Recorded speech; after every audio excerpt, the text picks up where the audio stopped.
Union end C structure പോലെ തന്നെയുള്ള ഒരു യൂസർ ഡിഫൈൻഡ് ഡേറ്റ ടൈപ്പാണ് union and it follow the same syntax as structure. അതായത് structure നമ്മൾ എങ്ങനെയാണോ ഡിഫൈൻ ചെയ്യുക, അല്ലെങ്കിൽ സ്ട്രക്ചർ വേരിയബിളിനെ എങ്ങനെയാണോ ഡിക്ലെയർ ചെയ്യുക, സ്ട്രക്ചർ വേരിയബിളിലെ മെമ്പേഴ്സിനെ എങ്ങനെയാണോ ആക്സസ് ചെയ്യുക, അതൊക്കെ അതേപോലെ തന്നെയാണ് യൂണിയനിലും. സ്ട്രക്ചർ ഡിഫൈൻ ചെയ്യാൻ നമ്മൾ സ്ട്രക്റ്റ് എന്ന് പറഞ്ഞ കീവേഡാണ് യൂസ് ചെയ്തത്. യൂണിയന് വേണ്ടിയിട്ട് നമ്മൾ യൂണിയൻ എന്ന് പറഞ്ഞിട്ടുള്ളൊരു കീവേഡാണ് യൂസ് ചെയ്യുക. അപ്പോൾ സിൻടാക്സ് സെയിം ആണ്. So the difference is in terms of storage. ഈ സ്റ്റോറേജിലുള്ള ഡിഫറൻസ് എങ്ങനെയാണെന്ന് വെച്ചാൽ, നമ്മൾ ഒരു സ്ട്രക്ചർ എടുക്കുകയാണെങ്കിൽ ഇപ്പോൾ സ്ട്രക്ചറിനകത്ത് 3 മെമ്പേഴ്സ് ഉണ്ടെന്ന് ഇരിക്കാം. അതായത് ഇപ്പോൾ ഒരു ഇൻറ്റും ഒരു ഫ്ലോട്ടും ഒരു ക്യാരക്ടറും ഇങ്ങനെ 3 മെമ്പേഴ്സ് ഉണ്ടെങ്കിൽ മൊത്തം ആ സ്ട്രക്ചറിന് വേണ്ടി എടുക്കുന്ന സ്പേസ് എന്ന് പറഞ്ഞിട്ടുണ്ടെങ്കിൽ ഇൻറ്റിന് വേണ്ട സ്പേസ് പ്ലസ് ഫ്ലോട്ടിന് വേണ്ട സ്പേസ് പ്ലസ് ക്യാരക്ടറിന് വേണ്ട സ്പേസ്.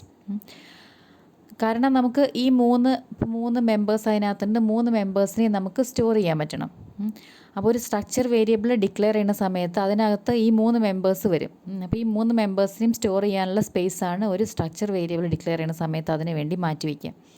അതേസമയം യൂണിയനിലാണെങ്കിൽ ഈ 3 സ്പേസ് ഷെയർ ചെയ്യുകയാണ് ചെയ്യുക.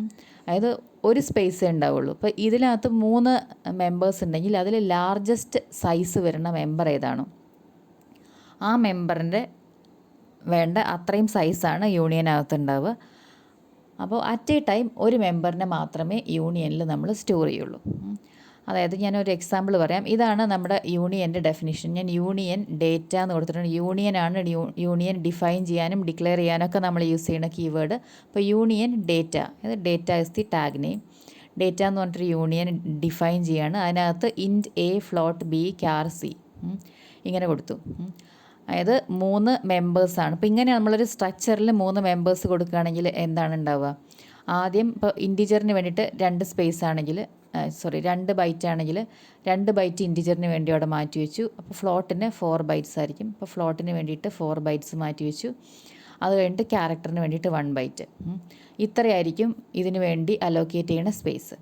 അപ്പോൾ ഇതൊരു യൂണിയൻ ആണെങ്കിൽ ഈ കൂട്ടത്തിൽ ലാർജസ്റ്റ് ഏതാണ്? ഫ്ലോട്ടാണ്. ഫ്ലോട്ടിന് നമുക്ക് 4 ബൈറ്റ്സ് ആണ് വേണ്ടത്. അപ്പോൾ യൂണിയൻ ആണെങ്കിൽ ആകെ ഈ 4 ബൈറ്റ്സ് ഓഫ് മെമ്മറിയാണ് അതിന് വേണ്ടി അലോക്കേറ്റ് ചെയ്യുക. അപ്പോൾ ഇത് 4 ബൈറ്റ്സ് മാത്രം എടുക്കണം. എന്താണെന്ന് വെച്ചാൽ അറ്റ് എ ടൈം ഈ യൂണിയനകത്ത്, അതായത് ഒരു യൂണിയൻ വേരിയബിൾ നമ്മൾ ഡിക്ലെയർ ചെയ്യുകയാണെങ്കിൽ അതിനകത്ത് ഏതെങ്കിലും ഒരു മെമ്പറിനെ മാത്രമായിരിക്കും നമ്മൾ സ്റ്റോർ ചെയ്യുക. അതായത് ഇതിനകത്തേക്ക് നമുക്ക് എ വെക്കാം, അല്ലെങ്കിൽ ബി വെക്കാം, അല്ലെങ്കിൽ സി വെക്കാം. ഇത് 3 കൂടി ഒരേ സമയത്ത് വെക്കാൻ പറ്റില്ല. അപ്പോൾ എ വെച്ച് കഴിഞ്ഞാൽ എ മാത്രമേ അതിനകത്ത് വെക്കാൻ പറ്റുള്ളൂ. അങ്ങനെയാണ് ഒരു യൂണിയൻ വർക്ക് ചെയ്യുക. So it can handle only 1 member at A time. ഒരു മെമ്പറിനെ മാത്രമേ ഒരു സമയത്ത് ഹാൻഡിൽ ചെയ്യാൻ പറ്റുള്ളൂ. So all the union members use the same location, വെറാസ് each member has it's on storage location in structure. അപ്പോൾ അതാണ് സ്ട്രക്ചറും യൂണിയനും തമ്മിലുള്ള മെയിൻ ഡിഫറൻസ് എന്ന് പറഞ്ഞാൽ. സ്ട്രക്ചറിൽ ഓരോ വേരിയബിളിനും അതിൻ്റേതായിട്ടുള്ള സ്റ്റോറേജ് ലൊക്കേഷൻ ഉണ്ടാവും, അതായത് ഓരോ മെമ്പറിനും. യൂണിയനിൽ എല്ലാത്തിനും കൂടെ കൂടിയിട്ട് ഒരു സ്റ്റോറേജ് ലൊക്കേഷനേ ഉണ്ടാവുള്ളൂ. അതുകൊണ്ട് തന്നെ യൂണിയന് അറ്റ് എ ടൈം ഒരു മെമ്പറിനെ ഹാൻഡിൽ ചെയ്യാൻ പറ്റുള്ളൂ. Compiler allocates a piece of storage that is large enough to hold the largest variable type in the union. ഇപ്പോൾ യൂണിയൻ മെമ്പേഴ്സിൽ ലാർജസ്റ്റ് ഏതാണോ അതിന് വേണ്ട അത്രയും സ്പേസാണ് കമ്പൈലർ അലോക്കേറ്റ് ചെയ്യുക. Accessing members is in the same way as a structure. ഇത് സ്ട്രക്ചറിൽ നമ്മൾ എങ്ങനെയാണ് മെമ്പറിനെ ആക്സസ് ചെയ്തത്? സ്ട്രക്ചർ വേരിയബിൾ എസ് ആണെങ്കിൽ എസ് ഡോട്ട് എ, അതായത് എ അതിനകത്തൊരു സ്ട്രക്ചറിനകത്തൊരു മെമ്പർ ആണെങ്കിൽ നമ്മൾ എസ് ഡോട്ട് എ എന്ന് പറഞ്ഞിട്ടാണ് നമ്മൾ ആക്സസ് ചെയ്തത്. Structure variable name dot member name. അതേപോലെ തന്നെയാണ് നമ്മൾ യൂണിയനിൽ. ഇപ്പോൾ ഞാനിവിടെ നേരത്തെ ഡിഫൈൻ ചെയ്ത യൂണിയൻ, ഇതിലെന്തായിരുന്നു? Union data. അതിനൊരു വേരിയബിൾ ഞാനിവിടെ ഡി എന്നും കൂടെ ഡിക്ലെയർ ചെയ്തിരുന്നു. അപ്പോൾ ഡി എന്ന് പറഞ്ഞ വേരിയബിളിനകത്ത് എ ബി എന്നൊക്കെ നമ്മൾ പറയാൻ വേണ്ടിയിട്ട് D dot A D dot B അങ്ങനെയാണ് നമ്മൾ പറയുക. സ്ട്രക്ചറിൽ പറയുന്നത് അതേപോലെ തന്നെ D dot A D dot B D dot C ഇങ്ങനെ പറഞ്ഞിട്ടാണ് അതിനകത്ത് മെമ്പേഴ്സിന് ആക്സസ് ചെയ്യുക. During access make sure that we are accessing the member whose value is currently stored in it. അതായത് ഇപ്പോൾ ഡി എന്ന് പറഞ്ഞ വേരിയബിളിനകത്ത്, ഡി എന്ന് പറഞ്ഞത് ഒരു യൂണിയൻ വേരിയബിളാണ്. ഇതിനകത്ത് A or B or C ഈ 3 ഏതെങ്കിലും ഒന്ന് മാത്രമേ ഒരു സമയത്ത് സ്റ്റോർ ചെയ്യാൻ പറ്റുള്ളൂ. അപ്പോൾ ഡിയുടെ അകത്ത് ഞാനിപ്പോൾ എ ആണ് സ്റ്റോർ ചെയ്തത്. ഇപ്പോൾ D dot A equal to 25 എന്ന് കൊടുത്തു. എ എന്ന് പറയുന്നത് ഇൻറ്റിജറാണ്.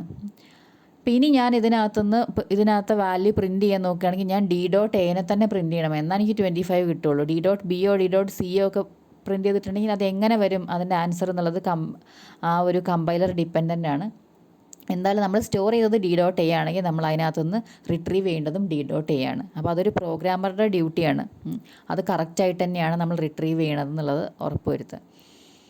ഇനി യൂണിയനെ ഇനീഷ്യലൈസ് ചെയ്യാൻ യൂണിയൻ ഡേറ്റ D1 = 10 ഇങ്ങനെ കൊടുക്കാം. എന്താണെന്ന് വെച്ചാൽ യൂണിയനകത്ത് നമുക്ക് ഒരു മെമ്പറിനെ വാല്യൂ കൊടുക്കാൻ പറ്റുള്ളൂ. അപ്പോൾ നമുക്കിങ്ങനെ ഡിക്ലറേഷൻ്റെ കൂടെ ഇങ്ങനെ ഇനീഷ്യലൈസ് ചെയ്യണം എന്നുണ്ടെങ്കിൽ യൂണിയനിൽ നമ്മൾ ഡിഫൈൻ ചെയ്ത പല മെമ്പേഴ്സ് ഉണ്ടാവില്ലേ, അതിൽ ഫസ്റ്റ് മെമ്പറിൻ്റെ ഡേറ്റ ടൈപ്പ് ഏതാണോ ആ ഡേറ്റ ടൈപ്പിലുള്ളൊരു വാല്യൂ ആണ് നമുക്കിങ്ങനെ ബ്രാക്കറ്റിൽ കൊടുക്കാൻ പറ്റുള്ളൂ. പക്ഷേ ഫസ്റ്റ് മെമ്പറിൻ്റെ വാല്യൂ വെച്ചിട്ട് ഇനീഷ്യലൈസ് ചെയ്യണമെന്നുണ്ടെങ്കിൽ നമുക്കിങ്ങനെ ചെയ്യാം. അതായത് നമ്മളിപ്പോൾ പറഞ്ഞ കേസിൽ യൂണിയൻ ഡേറ്റയുടെ അകത്ത് int A float B char C ആയിരുന്നു. അപ്പോൾ int A ആണ് ഫസ്റ്റ് എന്നുള്ളതുകൊണ്ട് ആ എയുടെ വാല്യൂ ആയിട്ട് സെറ്റ് ചെയ്യാൻ വേണ്ടിയിട്ട് എനിക്കൊരു ഇൻറ്റിജറോട് കൊടുക്കാം. ഇങ്ങനെ കൊടുക്കാൻ പറ്റില്ല. യൂണിയൻ ഡേറ്റ D2 = 5.5 ഇങ്ങനെ അസൈൻ ചെയ്താൽ എന്താ നമ്മൾ ഉദ്ദേശിച്ചത് 5.5 എന്ന് പറഞ്ഞാൽ ഫ്ലോട്ടിംഗ് പോയിൻ്റ് ആണ് D2ൽ വെക്കേണ്ടത്. ഫ്ലോട്ടിംഗ് പോയിൻ്റ് ഇതിനകത്ത് എവിടെയാണ് വരുന്നത്? B എന്ന് പറഞ്ഞ മെമ്പറാണ്. പക്ഷേ ഫസ്റ്റ് മെമ്പറിലേക്ക് അസൈൻ ചെയ്യാനുള്ള ഡേറ്റ വെച്ചിട്ടേ നമുക്ക് ഇനീഷ്യലൈസ് ചെയ്യാൻ പറ്റുള്ളൂ. അപ്പോൾ അല്ലാണ്ട് നമുക്കിപ്പോൾ അതിനകത്ത് സെക്കൻഡ് മെമ്പറിനോ തേർഡ് മെമ്പറിനോ ഡേറ്റ വേണമെന്നുണ്ടെങ്കിൽ നമ്മളത് എക്സ്പ്ലിസിറ്റ് ആയിട്ട് തന്നെ പറയണം. അതായത് D2.B = 5.5 ഇങ്ങനെ സെറ്റ് ചെയ്യാം. അല്ലാണ്ട് ഇങ്ങനെ ഡിക്ലറേഷൻ്റെ കൂടെ ഉള്ള ഇനീഷ്യലൈസേഷൻ നടക്കില്ല. അപ്പോൾ ഇത് ഒരു എക്സാമ്പിൾ കാണിക്കാം. നേരത്തെ പറഞ്ഞ അതേ യൂണിയൻ തന്നെ ഇവിടെ ഡിഫൈൻ ചെയ്തിട്ടുണ്ട്. ഡേറ്റ അതിനകത്ത് int A float B char C D ആണ് വേരിയബിൾ നെയിം. അപ്പോൾ ആദ്യം തന്നെ ഞാൻ D.A = 25 എന്ന് കൊടുത്തു. അതായത് എക്ക് മാത്രമാണ് വാല്യൂ അസൈൻ ചെയ്തത്. ഒന്നിന് മാത്രമേ ഒരു സമയത്ത് വാല്യൂ അസൈൻ ചെയ്യാൻ പറ്റുള്ളൂ. അപ്പോൾ ഇതിന് ശേഷം ഞാൻ ഉടനെ തന്നെ D.B = വേറൊരു വാല്യൂ കൊടുക്കുകയാണെന്നുണ്ടെങ്കിൽ പിന്നെ എയുടെ വാല്യൂ അവിടെ ഉണ്ടാവില്ല, ബിയുടെ വാല്യൂ മാത്രമേ ഉണ്ടാവുള്ളൂ. അപ്പോൾ ഞാൻ D.A = 25 എന്ന് പറഞ്ഞു. അതിനുശേഷം എയും ബിയും സിയും ഒന്ന് പ്രിൻറ്റ് ചെയ്തു. D.A, D.B, D.C. A%D ആണ്, ബി എന്ന് പറഞ്ഞ ഫ്ലോട്ടാണ്, %F ആണ്, സി എന്ന് പറഞ്ഞ ക്യാരക്ടർ %C. ഇങ്ങനെ കൊടുത്തത് മൂന്നൊന്ന് പ്രിൻറ്റ് ചെയ്തു. അത് കഴിഞ്ഞിട്ട് നെക്സ്റ്റ് ലൈനിൽ D.B, അതായത് ഇപ്പോൾ എ ആയിരുന്നു ഡിയിൽ സ്റ്റോർ ചെയ്തത്, ഇനി ബിയുടെ വാല്യൂ ആണ് സ്റ്റോർ ചെയ്യാൻ പോകുന്നത്. D.B = 36.75 എന്ന് കൊടുത്തു. ഇപ്പോൾ എയുടെ വാല്യൂ അവിടെ നിന്ന് പോയിട്ടുണ്ടാവും, കാരണം ഒരൊറ്റ മെമ്മറി ലൊക്കേഷനിലാണ് ഇത് യൂസ് ചെയ്യുന്നത്. വീണ്ടും എയും ബിയും സിയും ഒന്ന് പ്രിൻറ്റ് ചെയ്തു. അതിനുശേഷം D.C = A എന്ന് അസൈൻ ചെയ്തു. ഇപ്പോൾ ലാസ്റ്റ് നമ്മൾ അസൈൻ ചെയ്ത D.B പോയിട്ടുണ്ടാവും. വീണ്ടും ABC ഒന്ന് പ്രിൻറ്റ് ചെയ്തു. അപ്പോൾ ഇതൊന്ന് റൺ ചെയ്ത് നോക്കാം എങ്ങനെയാണ് ഔട്ട്പുട്ട് വരുന്നതെന്ന്. ആദ്യം A = 25 എന്ന് കൊടുത്തിരുന്നു. അപ്പോൾ D.A പ്രിൻറ്റ് ചെയ്തപ്പോൾ 25 വന്നു. ബിക്ക് 0.00 എന്നാണ് വന്നത്. അത് എന്താ വരിക എന്നുള്ളത് നമുക്ക് എക്സ്പെക്റ്റ് ചെയ്യാൻ പറ്റില്ല കേട്ടോ. ഇന്നതേ വരുള്ളൂ എന്ന് പറയാൻ പറ്റില്ല. അത് കമ്പൈലർ ഡിപ്പെൻഡൻ്റ് ആണ്. എന്തെങ്കിലും ഗാർബേജ് വാല്യൂ ആയിരിക്കും വരിക. അല്ലെങ്കിൽ ആ 25 അവിടെ ഗാർബേജ് വാല്യൂ എന്നല്ല, 25 നമ്മൾ സ്റ്റോർ ചെയ്തത് ആ മെമ്മറി ലൊക്കേഷനിലുണ്ട്. പക്ഷെ അത് 2 ബൈറ്റ്സിലായിരുന്നു നമ്മൾ സ്റ്റോർ ഉണ്ടായിരുന്നത്. അപ്പോൾ 4 ബൈറ്റ്സ് ആണ് ഇപ്പോൾ ഫ്ലോട്ടിന് എടുക്കുന്നത്. അപ്പോൾ ആ 4 ബൈറ്റ്സിനകത്തുള്ള ഡേറ്റയാണ് ഫ്ലോട്ടിന് വേണ്ടിയിട്ട് റിട്രീവ് ചെയ്യുക. അപ്പോൾ എന്തെങ്കിലും ഒരു വാല്യൂ ആയിരിക്കും വരിക. അതെന്താ നമുക്ക് പ്രെഡിക്റ്റ് ചെയ്യാൻ പറ്റാത്തൊരു വാല്യൂ ആണ്. സിക്കും കണ്ടോ ഒരു ക്യാരക്ടർ വന്നു. അതിനുശേഷം നെക്സ്റ്റ് ലൈനിൽ എന്താ നമ്മൾ കൊടുത്തത്? D.B = 36.75. അപ്പോൾ ഈ രണ്ടാമത്തെ പ്രിൻ്റ്-എഫിനകത്ത് കണ്ടോ എ എന്തോ ഒരു വാല്യൂ വന്നു, ബി 36.75 വന്നിട്ടുണ്ട്, സി എന്ന് പറഞ്ഞിട്ട് ഒരു ബ്ലാങ്ക് സ്പേസ് ആണ് വന്നത്. അത് കഴിഞ്ഞിട്ട് മൂന്നാമത്തെ അസൈൻമെൻറ്റ് D.Cയിൽ നമ്മൾ എ എന്ന് പറഞ്ഞ ക്യാരക്ടർ കൊടുത്തു. അപ്പോൾ ഈ മൂന്നാമത്തെ പ്രിൻ്റ്-എഫിൽ സിയുടെ വാല്യൂ മാത്രം കറക്റ്റായിട്ട് വന്നിട്ടുണ്ട്, ബിയും എയും എന്തോ ഒരു വാല്യൂ ആണ് വന്നത്. അപ്പോൾ നമ്മൾ എപ്പോഴും യൂണിയൻ യൂസ് ചെയ്യുന്ന സമയത്ത് നമ്മൾ എപ്പോഴാണ് യൂണിയൻ യൂസ് ചെയ്യുക എന്ന് വെച്ചാൽ നമുക്കിങ്ങനെ പല മെമ്പേഴ്സ് ഉണ്ട്. അതായത് ഒരു വേരിയബിളിനകത്തേക്ക് നമുക്ക് പല ഓപ്ഷൻസ് ഉണ്ട്. അതിൽ ഏതെങ്കിലും ഒന്ന് മാത്രമേ വരുള്ളൂ എന്നുണ്ടെങ്കിൽ, അറ്റ് എ ടൈം ഏതെങ്കിലും ഒന്ന് മാത്രമേ വരുള്ളൂ എന്നുണ്ടെങ്കിൽ അപ്പോഴാണ് നമ്മൾ യൂണിയൻ യൂസ് ചെയ്യുക.